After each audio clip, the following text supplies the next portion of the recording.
नारद जी महाराज सुनो, श्रीमद् भागवत कथा करने वाला विष्णु संप्रदाय से दीक्षित होना चाहिए, वह वैष्णव होना चाहिए। सबसे पहला नियम बताया, आप कथा किससे श्रवण करें, वह विष्णु संप्रदाय से दीक्षित होना चाहिए और समस्त पुराण और इतिहासों का भी ज्ञान होना चाहिए। केवल भागवत के ज्ञान से नहीं किया जा सकता, अन्य पुराणों और इतिहासों का भी जानकार वह होना चाहिए। इसे सप्ताह विधि से श्रवण किया जाता है। यज्ञोपवीत अवश्य ही धारण होना चाहिए, जिससे भी आप करावें, और गायत्री का उपासक भी हो, गायत्री का उपासक होना अनिवार्य है, और विष्णु संप्रदाय से दीक्षित भी हो। ऐसे ही भागवत कथा करानी चाहिए, अन्यथा नहीं। सुनना जिसका सद्गुण हो, कम बोलना, जो सुनता सभी की हो, बोलता कुछ कम हो, बहुत आवश्यकता पड़ने पर ही बोलता हूँ, ऐसे उसके गुण होने चाहिए। ब्रह्मचर्य व्रत को धारण करने वाला हो, संयम में रहने वाला हो, ऐसा होना चाहिए।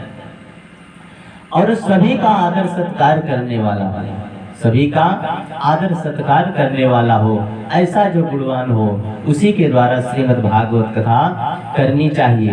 कथा प्रारंभ करने से पहले जगह जगह पर अपने नाते रिश्तेदारों पड़ोसियों को पत्र भिजवाकर आमंत्रित करना चाहिए।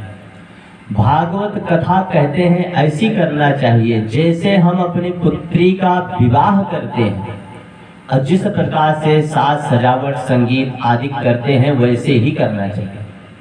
अच्छा, कुछ लोग कहते हैं कि भागवत बिना संगीत के आनंददायक होती है। समझने के लिए तो आनंददायक है, लेकिन आनंददायक नहीं है। कथा बिना संगीत के आनंददायक नहीं है। बोले कैसे महाराज, पहले तो संगीत नहीं था। प्रमाण है, भागवत ही कहती है।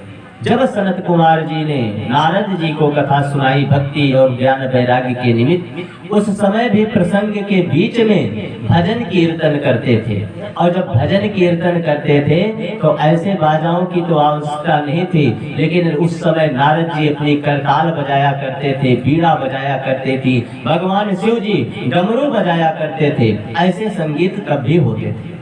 मानो भागवत में संगीत का अहम भूमिका है। कैसे?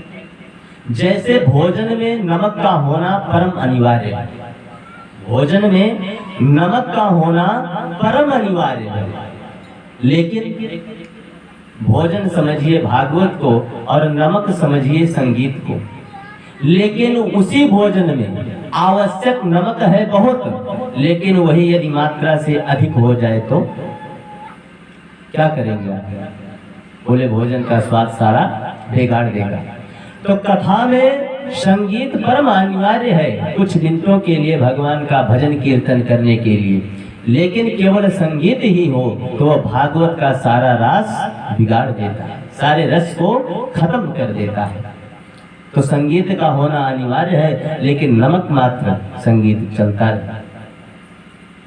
ऐसी व्यवस्था करे, अपने सभी रिश्तेदारों को अपने घर पर आमंत्रित करावे,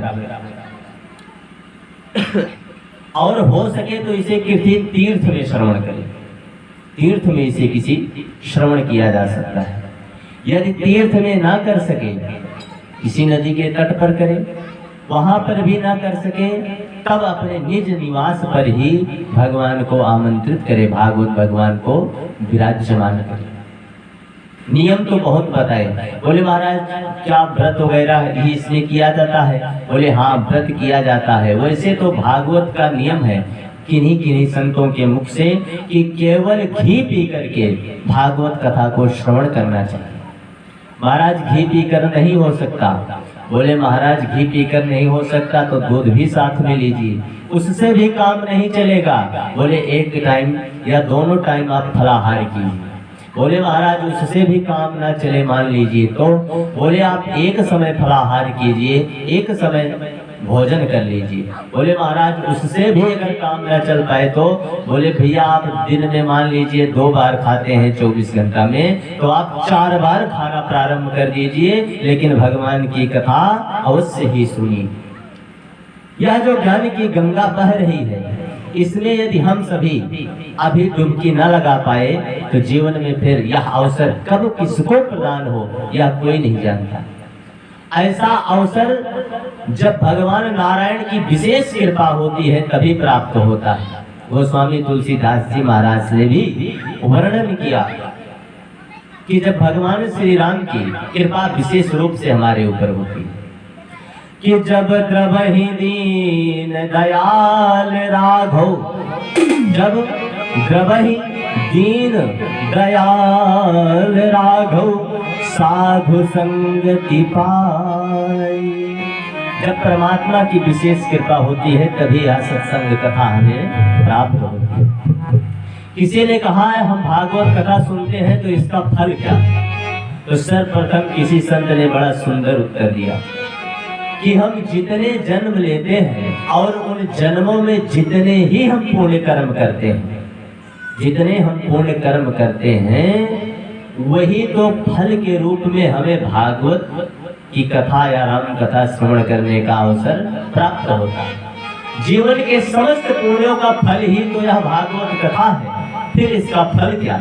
जब यह स्वयं फल है तो फल में कैसा फल?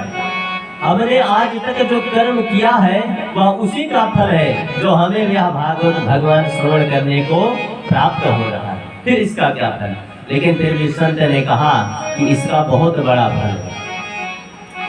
एक मिनट में समझिए, आप कोई भी कामना लेकर 7 दिन की कथा नियम पूर्वक श्रवण कर लीजिए तो वह आपकी मनोकामना अवश्य ही पूरी होगी।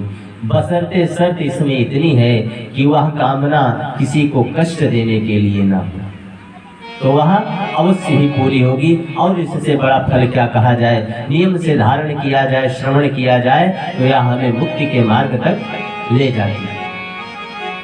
और इसका 7 दिन का नियम।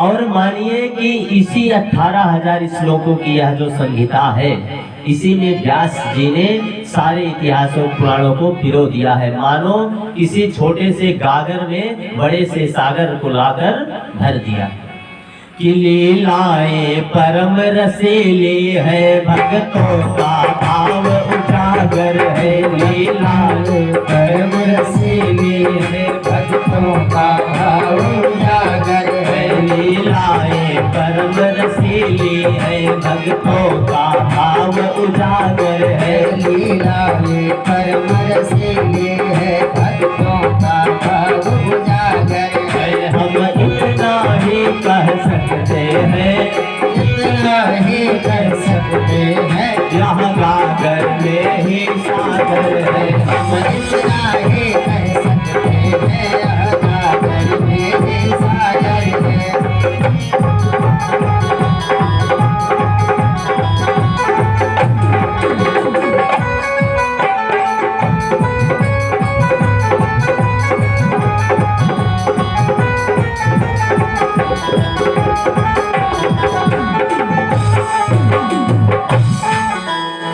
यह गागर में ही सागर है, मानो भर दिया। अब सनकादिक ऋषि से नारद जी महाराज कहते हैं तो फिर तो आप विलंब मत कीजिए, शीघ्र ही इस कथा को आप ही कर दीजिए, क्योंकि यह सारे सद्गुण आप में ही विराजमान है। अब मैं कहाँ किसको खोजने जाऊंगा? और सनकादि के संग में मिल करके नारद जी महाराज ने ज्ञान और वैराग्य के निमित्त श्रीमद् भागवत कथा को ठान दिया। अब जब श्रीमद् भागवत कथा को ठाना तो जितने महापुरुषों ने, वशिष्ठ आदि समस्त, अगस्त, वशिष्ठ, गौतम, च्यवन, सभी ऋषि मुनिगण वहां पर एकत्रित हो गए और ज्ञान वैराग्य के निमित्त श्रीमद् भागवत कथा को किया, जिसके परिणाम स्वरूप भागवत के समापन पर ही वह ज्ञान और वैराग्य दोनों उठ खड़े हुए और नृत्य करने लगे। नृत्य करते हुए भगवान का नाम स्मरण करने लगे। भक्ति सुतातो करुणो गृहीत्वा प्रेमेक रूपा सहसा विरासिता। प्रेम के साथ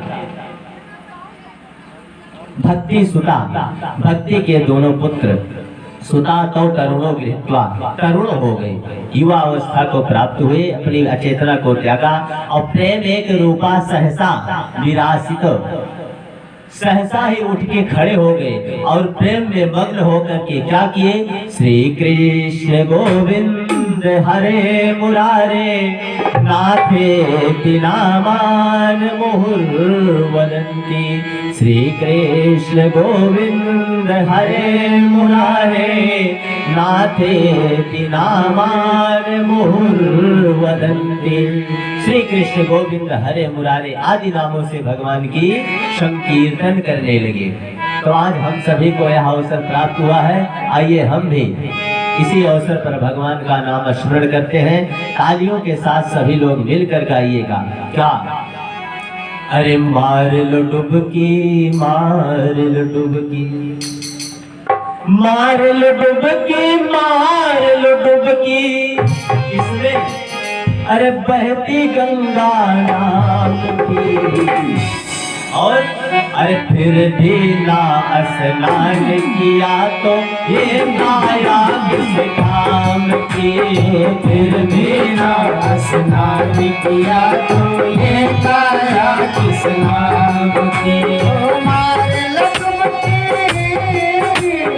मार लो डुबकी, मार लो डुबकी, ये माया किस नाम की, ना स्नान किया काया किस नाम की, फिर भी ना स्नान किया तो ये काया किस नाम की। बोल राम बोल राम बोल राम राम राम, बोल राम बोल राम बोल राम राम राम।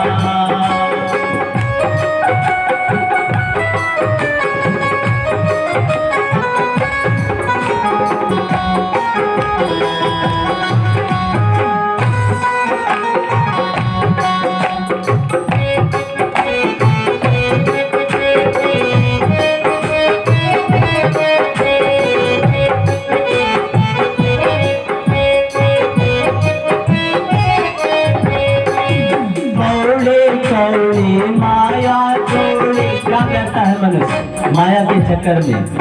सभी के पास 99 रुपए होते हैं, लेकिन एक के चक्कर में 100 पूरा करना है, वह 100 कभी जीवन में पूरा नहीं हो पाता, बल्कि उस 100 के चक्कर में हम स्वयं 100 हो जाते हैं।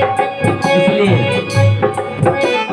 कौड़ी कौड़ी माया जोड़ी, इस पर कोई खिलाता क्यों, कौड़ी माया जोड़ी इस पर क्यों इतराता है, कौड़ी कौड़ी माया जोड़ी इस पर कोई खिलाता क्यों, कौड़ी कौड़ी माया जोड़ी इस पर तू इतराता क्यों। धन दौलत सब यही रहेगा, मुझे समझना आता क्यों, धन दौलत सब यही रहेगा, तुझे समझना आता क्यों, धन दौलत सब यही रहेगा, तुझे समझना